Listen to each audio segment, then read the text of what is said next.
Greetings and salutations, AIWF Mid-Atlantic fans from across the fruited plain and around the world. It's time for this exclusive interview for AIWFMidAtlantic.com.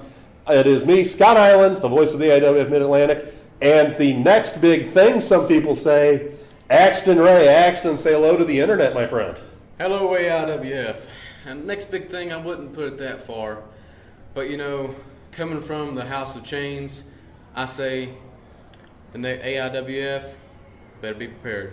I hope so. I hope they're prepared. Justin Flash sure wasn't. Yeah, well, you know, I've heard a lot about Justin Flash. You know, up here, I've heard my dad facing him, and I've heard my dad beating him, and I've heard my dad beating a lot of people. But Chains, of course. Yes. And I've heard a lot about the matches he had with Justin Flash, and that right there told me that I should watch myself. And, you know, me thinking about it all weekend, all week long, the week before the match, saying this is the big match, the biggest match of my career. And I trained every day that week, every possible hour I could until I was out of breath, because I knew that I would have to keep up the one they called Justin Flash. Well, I mean, two-time world champion. You came within a hair's breadth of winning that title, which would have shocked the universe. How did that feel coming that close this quickly in your career? You're only 18, brother. Yeah, I mean, being 18, being in the House of Chains, you know, that comes a lot of priorities, and there comes a lot of respect and a lot of change. And me changing as a kid,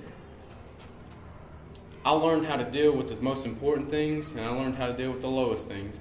That was one of the most important parts in my life. Me being prepared for that match, I said I think I was well prepared. And coming that close to winning, me as a fan of myself, my heart would have been beating really fast. But me coming that close would have been the most terrific night of my life to carry that gold around my waist home and show my papa. Well, obviously, I mean, he's already told me he's proud of you. Obviously, you've come a long way in such a short time. My question would be, subsequent to that, you defeated Alex Kai in a feature confrontation. South Carolina versus Tennessee here in North Carolina. Yes, sir. Two of the top contenders in both those areas clashing. You came up victorious. And between that and the Flash match, that kind of put a target on your back. And as a result, shortly a few weeks later, you were in a tag team match with you and your father Chains against the Trust, Stephen Hayes and Ty Tyson. And I see the brace on your knee. So tell me, how Ty Tyson attacked you with that Billy Club. How do you feel? What's your prognosis? Well, just tell me what's going on with you right now after that. I've got a lot of hate inside me. I've got a lot of disrespect for the Trust. I don't trust them. These guys try to make a name for themselves by targeting me to get in with my dad. What they don't realize is they're burning a bridge with me. And me being the professional that I am, me learning to be the wrestler that I'm destined to be, I want to rip his head off. I want to rip Ty Tyson's head off. I want to destroy the Trust, just like a lot of multiple wrestlers out here today. Well, I mean, it's tough. You've got the enforcer, Ty Tyson. You've got a former two-time world champion in Stephen Hayes. You've got Phil Stamper. You've got Ronnie Wake. Those are some tough customers right there, my friend. Do you feel like taking these guys on by yourself is in the best interest of your career? You know, it may not be the best interest, but it's in my best interest right now. I think taking on them one at a time, I think they will go down. I think they will fall. And my dad is racing in the House of Chains. It's been a rough road, and it's been a lot of rough training, and I think I can handle each one of them. Well, obviously, I mean, when you're the son of a former world champion in Chains, that comes with a high expectation. Yes. Obviously, you're the first child of his to obviously get into the AIWF. You are a second-generation AIWF contender. Does that come with a level of pressure? And do you have, and how do you balance out trying to strike out on your own and still be good and just honor the tradition of the House of Chains? Well, yeah, like you said, there's a lot of expectations, and there are a lot of pressure that's on me. But with that being said, I have my own deals. My dad respects that. I am taking over. He has passed the torch to me a long time ago when I first started this when I was 15. And I think me becoming as a wrestler, I think he's become more proud of me. At first my dad was not wanting me to be a wrestler. He did not want me to break into the business like he did. He did not want me to let wrestling take control of my life like it did him. Because he absolutely loved wrestling, and he wanted to, that's all he wanted to do. And, a lot of times he got screwed, and a lot of times he didn't. A lot of times he made it. But now he has a happy and content life. And now he's passed that torch on to me, and that's what I'm going to do. To honor my family and to honor my dad, I'm taking that torch and I'm running with it.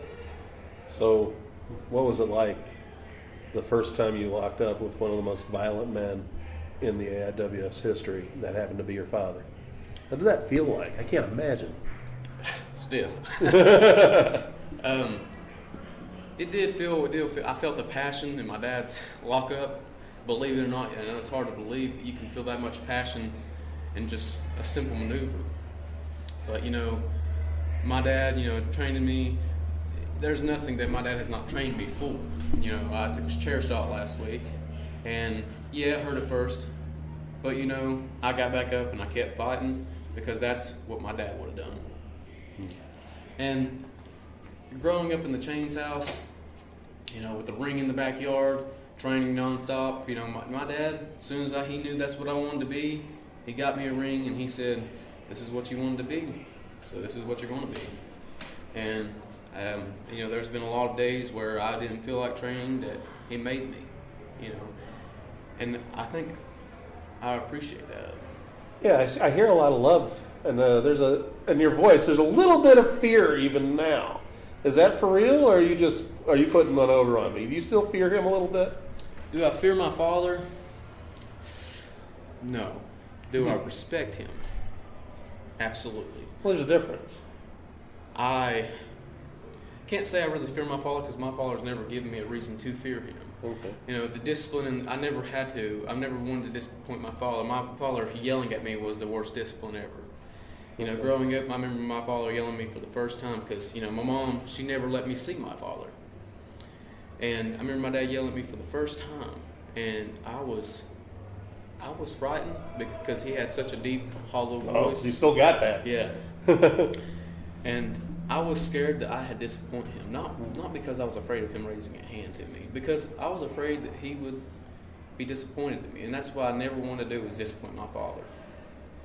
Well, obviously not. You certainly haven't done so up to this point. You've wrestled admirably, and as a guy who still cannot legally purchase an alcoholic drink, you've come a long way in a short time. Yeah, and that's alcohol and stuff like that. And that's one thing my dad's very proud of me. He was the partier and stuff like that, but my dad's very proud of me. You knew I was going to ask. I am straight edge, CM Punk, whatever. But he has inspired me also, CM Punk, and you can be whoever you want to be without the drugs, without the steroids, without the cocaine, without the alcohol, and that's who I am, and that's what I believe in, and it is not drinking, smoking, anything. I believe in fitness. I had no idea that you had swung that far the other direction. Yes. I mean, I can tell that you don't bend it back like I do. So, I would assume that you probably have a more healthy lifestyle. I did not realize you were straight edge. That's fantastic. Yeah, and it's taken a lot of toll. And I'll be honest. I have had some substance in the past that I've found out that I did not like, and I've seen it turn people in so many ways than one that I just did not want to see in my life. Well, you learn early that this generation, millennials, have it rough, man. They find out. I don't know. I don't know what it is. A failure of the war on drugs or what. We'll leave the speechify until a later date. Okay. But I'll go ahead and ask you the question. Film study. Who do you spend most of your time when you're coming up, I know you spend a lot of time studying the legends. The advent of the network has allowed you, I'm sure, and a lot of folks like you who are coming up, to do a lot of studying of the legends. Who is your favorite subject to study film when you're trying to build your own brand? When building my own brand, have to be Macho Man Randy Savage. Oh yeah.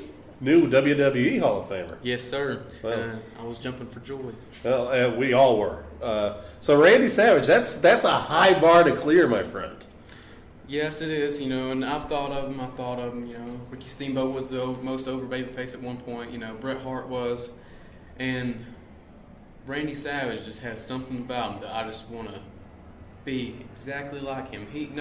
My dad is my hero. Right. But if I had a second choice, Randy Savage would be at the top of the list. Well, I mean, the thing of it was he was just unique even back then. He was somebody who would have played better in the information era.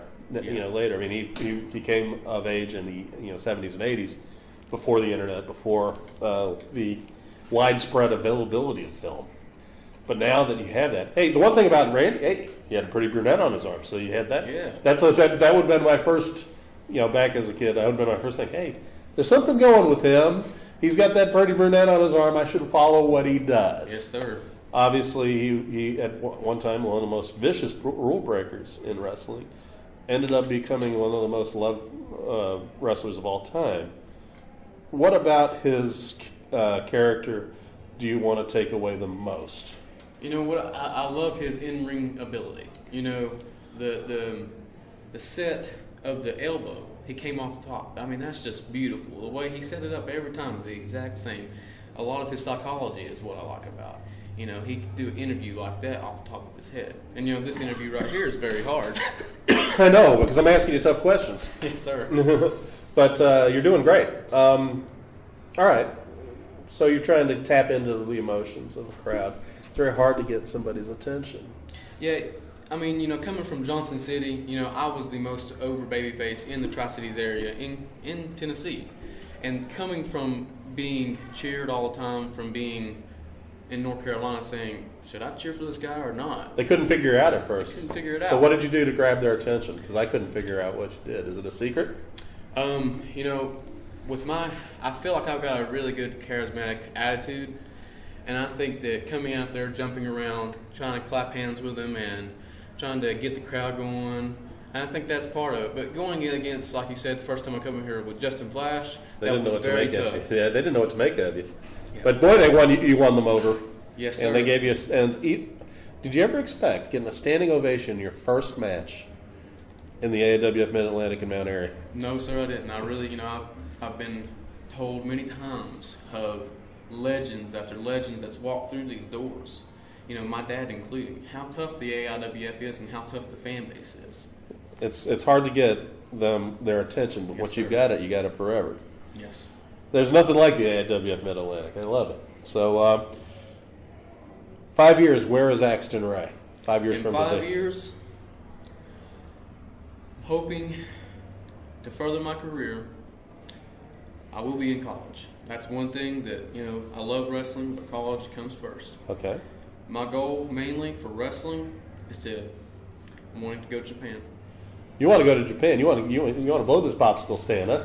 I want to go all over. I want to take the Kaka Express across the world. And I want. There's been a lot of greats that have been through New Japan Wrestling. Sure. And I wanted. You talked about that on your Facebook page at Axton Ray. Yeah, and that's one thing that I do want to do is become a New Japan Wrestling champion. I also want to attend the Ring of Honor, and that's a lot of high hopes. But that's one thing that I feel that I can do. I'm destined for something, and I feel like wrestling may be it. Aspirations being what they are, you're nursing a knee injury. Mm-hmm. Does it worry you that being this good this quickly has put a target on your back that you're not quite ready for? Training many years in the Chains house has made me the wrestler I have become. And I feel that, yes, I may be too good at this point in time in my career. They still call me the rookie. They still call me the green guy. They still call me, the curtain jerker. But, I proved here with Justin Flash that I'm not a curtain jerker.